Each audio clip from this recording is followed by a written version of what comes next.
sih bedanya pertumbuhan dan perkembangan? Gitu. Mungkin Dokter Bowo bisa menjelaskan sedikit. Ya. Sebenarnya simpel aja deh.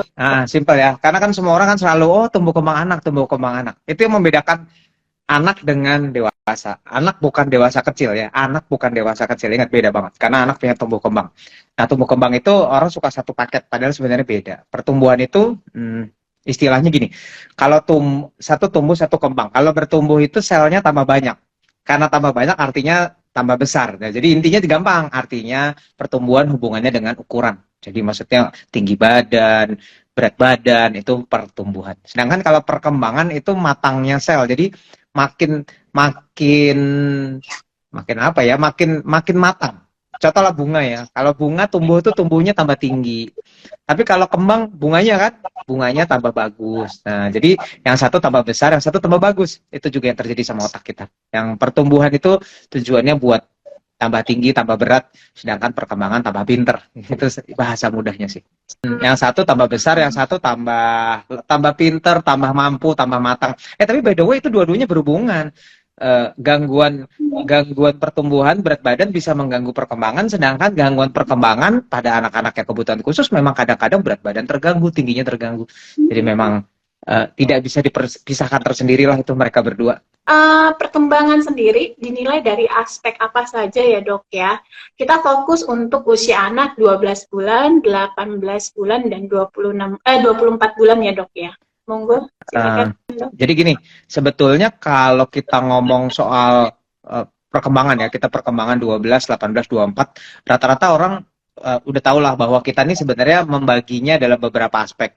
Yang paling ngetop kita pakai Denver kan ya. Denver itu membagi dalam 4, ada motorik kasar, motorik halus, personal sosial, dan bicara. Ya, jadi ada 4 kategori yang mereka nilai. Dan itu dipakailah sama semua dokter juga. Tapi secara garis besar hampir semua orang udah tahu ya bahwa di 12 bulan harusnya dia udah bisa jalan. Ini motorik nih ya. 18 bulan harusnya udah bisa berlari-lari kecil. 24 bulan harusnya udah bisa naik tangga. Itu standar lah motorik, hampir semua tahu. Orang yang bicarain yang jadi masalah nih. Bicara dan personal sosial rata-rata orang suka nanti-nanti aja. Padahal sebenarnya sudah harus diingat-ingat buat para orang tua, 12 bulan itu harus bisa dipanggil, sudah harus bisa dipanggil menengok. Terus kemudian kalau mau sesuatu tuh nunjuk tuh, walaupun belum ngomong ya. Terus udah bisa papa mama, sudah ada kata yang berarti kalau bisa. Gitu. Itu 18 loh, 12 loh. Jadi ngomong bukan 2 tahun, ngomong 12 bulan. Kalau 18 bulan ya udah banyak dong. Ya udah harusnya bisa gabungin kata, paling dikit oke lah, boleh 20 kata yang terpisah-pisah. Terus kemudian dikasih perintah udah baik, anggota tubuh udah tahu di mana posisinya. Kalau 24 bulan sih perkembangan bicara sudah harus benar-benar komunikasi 2 arah, harus sudah gabungin kata. Jadi udah fix lah itu. Nah, itu yang orang tua suka tunda-tunda tuh nanti. Apakah ada perkembangan sensori secara khusus karena belakangan ini sering disebut-sebut nih dok? Sebetulnya sensori ini sesuatu yang memang tujuannya gini. Sensori kita itu sebenarnya ya sesuatu yang masuk dari sensor kita, organ-organ sensoris kita. Organ sensoris kita apa aja sih? Betul kalau orang bilang panca indera kita. Panca indera kita ya udah tahu dong, mata, ya kan? Mata, telinga, apalagi nih? Mata, telinga, lidah, pengecapan kan, hidung, penciuman, sama perabaan ya, kulit. Itu kan panca indera kita. Tapi ternyata sensori kita ada tambahan 3 lagi, yaitu vestibular. Vestibular itu keseimbangan. Terus kemudian interoceptif. Interoceptif itu perasaan pengen pipis, lapar, ya kan itu juga sensori loh. Wah lapar nih gitu.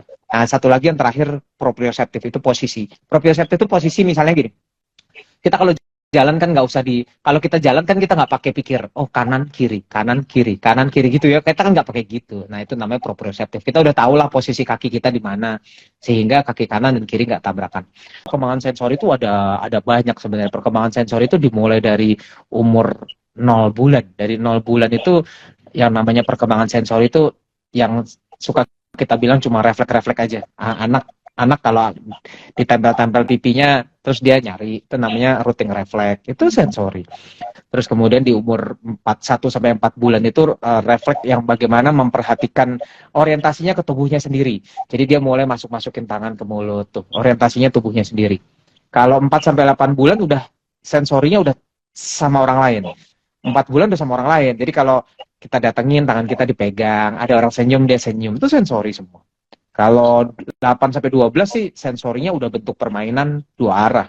Kalau 12 sampai 18, wah ini sih udah harus lebih sensorinya harus kayak kayak koneksi dua arah ya. Bagaimana kalau anak orang ngajak ngobrol balas ngobrol, kalau orang ngajak main balas main, tuh sensori untuk 12-18 bulan. Udah lebih kompleks. Itu sebenarnya secara mudah apa sih yang terjadi sensori kita. Dok, ini kan apa ya? Sekarang tuh istilahnya banyak kalau kita ke ahlinya banyak sekali istilah tentang namanya SPD. Nah, itu kan sensory processing disorder atau biasanya juga disebutnya SID ya, Dok ya. Jadi seseorang anak kalau dia sensorinya dilatih dengan baik, dia akan belajar dengan baik. Harusnya bagaimana? Kan kita ajarin dong. Misalnya kalau misalnya mau sesuatu, contoh ya, kalau mau sesuatu, tinggal kalau nggak diturutin, ya nggak harus pakai tantrum. Itu kan dilatih ya. Itu kan sensori. Pengen sesuatu, direspon dengan minta. Kalau nggak dipenuhi, ya udah gitu. Kenapa aku nggak dipenuhi? Itu bolak-balik loh. Sensori masuk, pengen sesuatu, keinginan, terus habis itu diutarakan. Jadi kita utarakan akibat dari sensori, kita ngomong. Habis itu, habis ngomong, ada sensori baru lagi, orang tuanya bilang, oh ini boleh, oh ini enggak gitu. Nah kalau enggak, ngomong lagi, kenapa? Itu dia, timbal balik. Nah ini yang terjadi dengan sensory processing disorder. Sensory processing disorder itu masukannya udah tepat, responnya nggak tepat. Ada sebagian yang karena memang betul nggak dilatih. Contohnya coba aja kalau lagi iseng gitu ya, anaknya coba aja sepanjang hari kasih aja main HP, sepanjang hari main HP. Coba besok panggil deh, pasti cuek-cuek segala macam. Karena sensorinya udah nggak pas ya. Jadi anaknya udah sibuk mikirin sendiri. Itu sensori yang nggak pas. Tapi ada beberapa anak yang memang dari awal sensorinya udah kurang baik. Jadi sudah mengalami gangguan sensori, itu yang dibilang sensory processing disorder. Jadi dari awal sudah mengalami gangguan sensori. Bisa berlebihan, bisa kekurangan. Contoh, kalau kekurangan tuh gini, dipanggil jarak dekat, dipanggil namanya, misalnya namanya Mike lah, misalnya Mike gitu. Mike, harusnya dengan jarak segini, Mike, nengok dong. Orang jaraknya cuma segini gitu. Nah, tapi karena dia merasa itu kurang kencang, dia nggak nengok dia. Itu yang namanya hipo. Hipo tuh benar-benar dia merasa itu tidak sesuai dengan suara yang segini. Ternyata dia merasa bahwa kayaknya belum nggak kencang. Akhirnya gejalanya adalah dia merespon dengan tidak nengok. Beda dengan yang hipersensori. Baru kita ngomong, Mike, nangis dia karena takutan. Itu yang sering terjadi. Ada anak-anak autis yang memang dia dengar suara anak kecil terus dia nangis, dengar suara blender dia takut. Itu dia.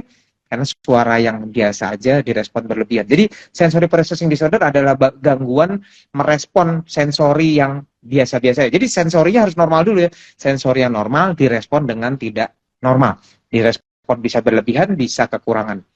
Nah, yang perlu diingat buat para orang tua, sensory processing disorder itu bukan diagnosa tersendiri.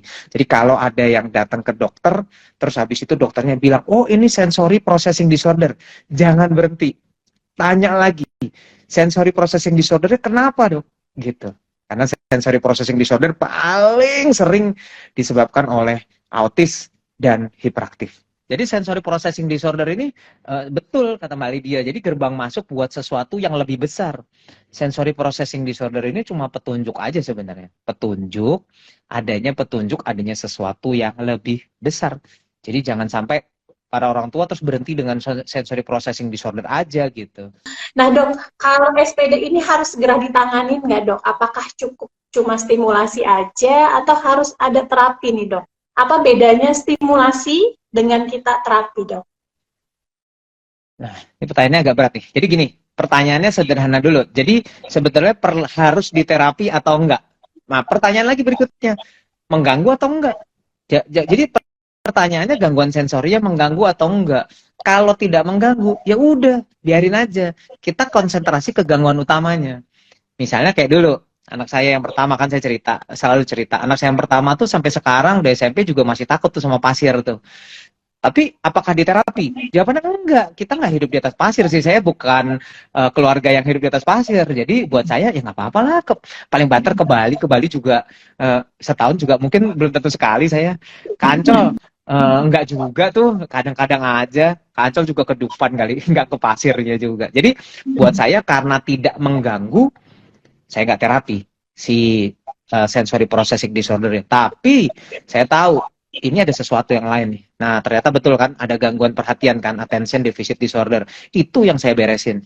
Jadi waktu itu kita buat supaya kondisinya kalau belajar juga konsentrasinya lebih baik, di sekolah duduk paling depan, nggak boleh paling belakang, yang gitu-gitu udah kita setting tuh. Nah, itu dia bagaimana kita memperbaiki masalah utamanya. Jadi kalau tidak mengganggu nggak harus terapi. Tapi kalau mengganggu harus terapi. Mengganggu contohnya. Nah, saya pernah punya pasien yang umur 9 bulan udah gini-gini terus tuh. Jadi goyang-goyang aja terus. Nah, sekarang dia mau makan juga susah. Lah wong ambil goyang-goyang. Gimana caranya mau makan kan? Jadi mengganggu dong, terapi. Saya belum tahu diagnosanya loh. Kalau dibilang mungkin autis, mungkin. Tapi kan baru 9 bulan, belum bisa saya diagnosa juga. Tapi saya udah ganggu soalnya. Jadi saya terapi aja dulu. Terapi sensor integrasi di usia kecil. Untuk membantu memperbaiki perilaku gangguan sensorinya. Nah itu juga sama kayak anak yang udah gede. Misalnya ternyata dia autis misalnya. Ternyata sensorinya masih terganggu banget. Misalnya vestibular yang terganggu. Anaknya nggak takut, lompat naik turun meja. Terus habis itu salto-salto, pelosotan, kayang-kayang di lantai. Itu gimana caranya mau ngajak ngomongnya? Jadi gimana caranya mau ngelatih dia bicara? Lawang dia aja lagi dari tadi sibuk terus. Nah, sensorinya diperbaiki dulu sehingga dia nggak sensory seeking, bisa duduk dengan baik, baru bisa terapi lainnya. Nah, perlu diingat ya, mau Anda terapi setahun, 2 tahun, 3 tahun, jawabannya nggak ada yang sia-sia. Jadi kelihatannya aja sia-sia, tapi tidak pernah ada yang sia-sia. Pasti ada perbaikan. Jadi ingat, tapi kalau bisa, misalnya, wah nggak sia-sia sih, dia membaik segini.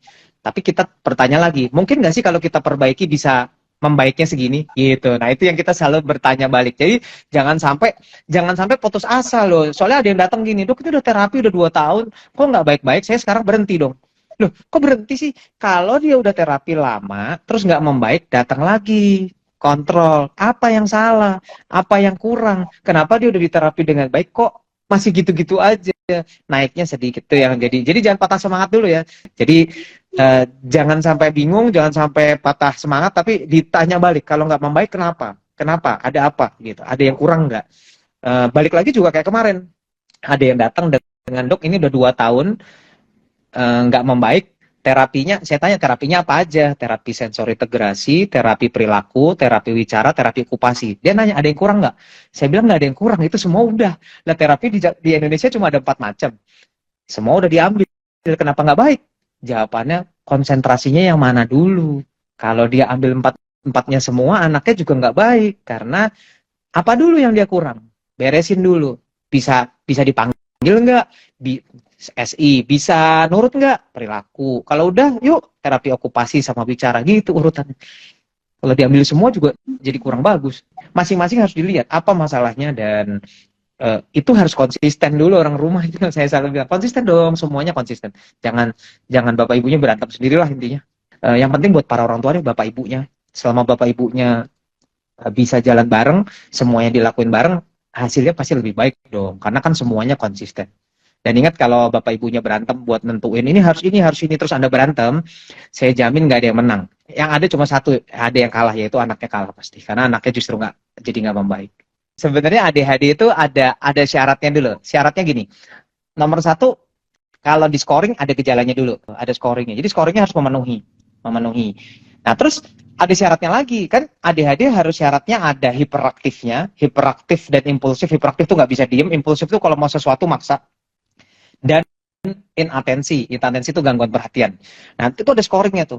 Kalau terpenuhi, masih ada pertanyaan berikutnya lagi. Harus gejalanya sudah lebih dari 6 bulan. Jadi kalau baru hiperaktif sebulan ini dia nggak masuk loh. Jadi gejala hiperaktifnya harus lebih dari 6 bulan dan lebih dari 2 tempat. Artinya nggak bisa cuma bandelnya di rumah, kalau di sekolah dia baik. Nggak bisa.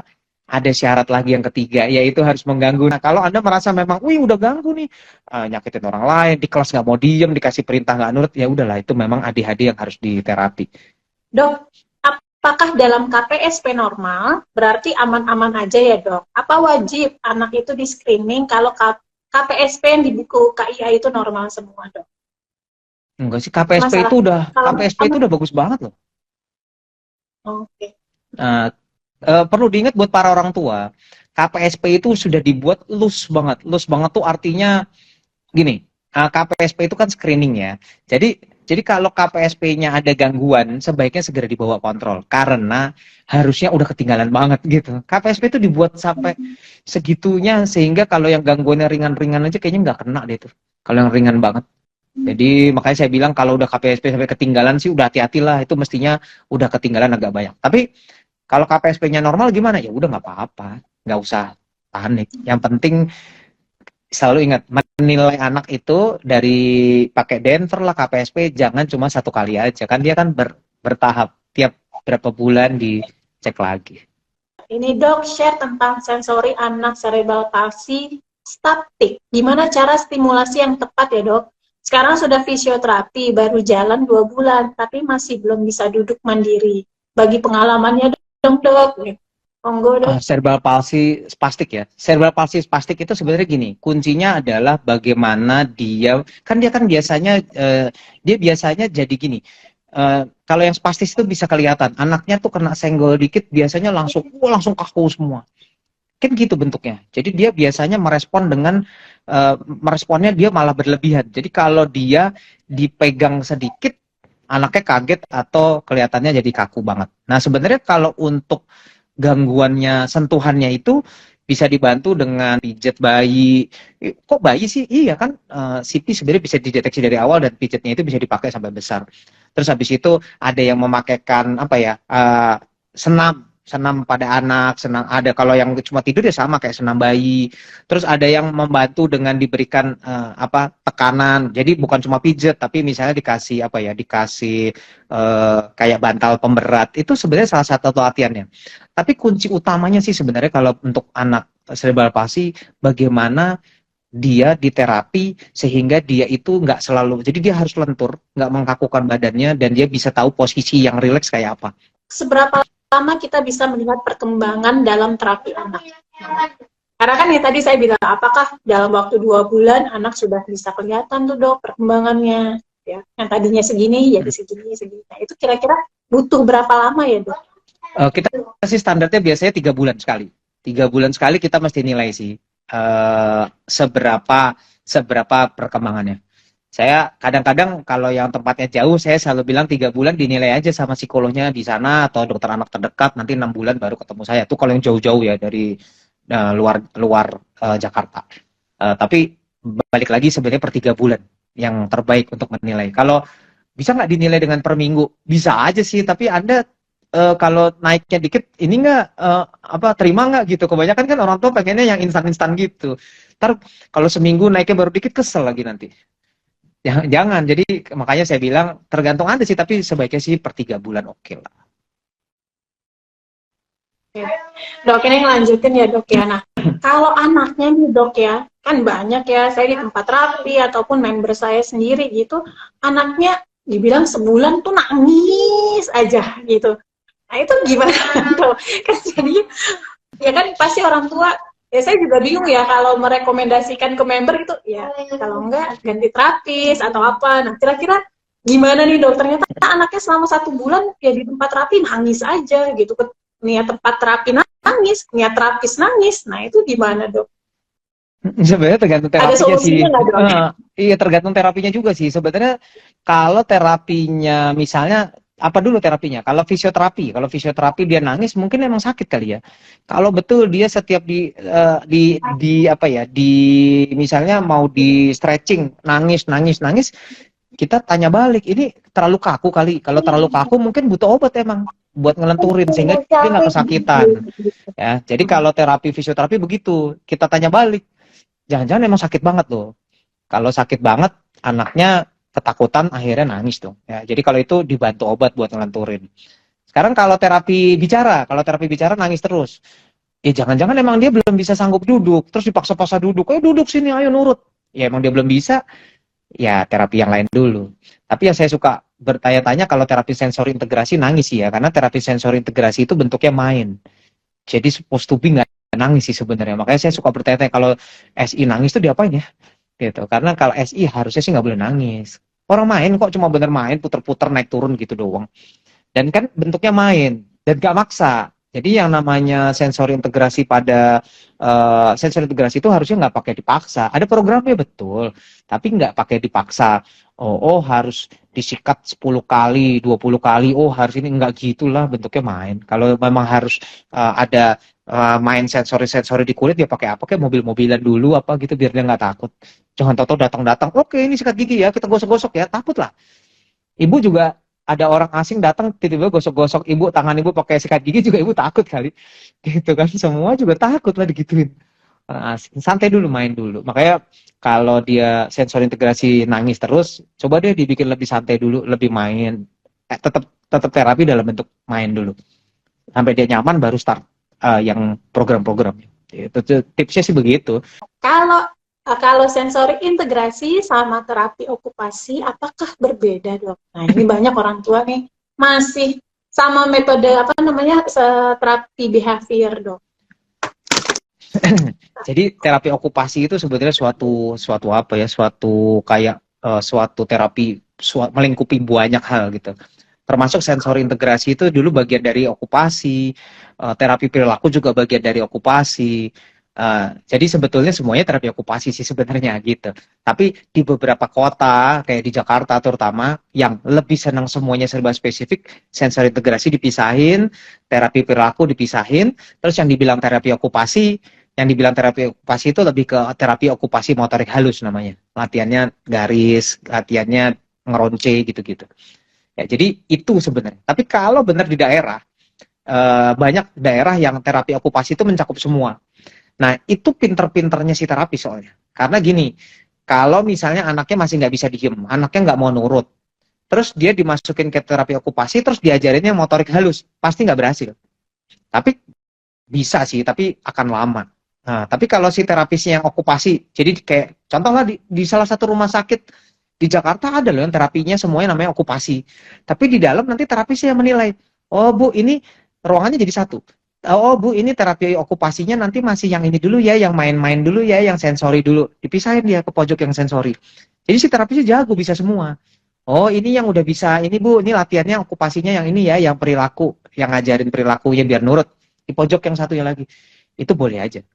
Tapi jangan sampai dapat yang anaknya nggak bisa diem, maksudnya mau datang ke terapi sensori integrasi, taunya dia dapat ke terapi okupasi yang diajarinnya narik garis, ngeronce, itu bakal nangis itu anaknya.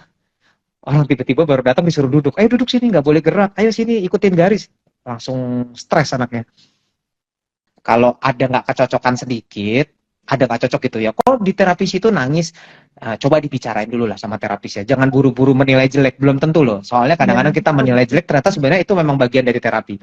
Jadi jangan sampai menilai, kok gitu di situ yang di sini jelek gitu, nggak gitu.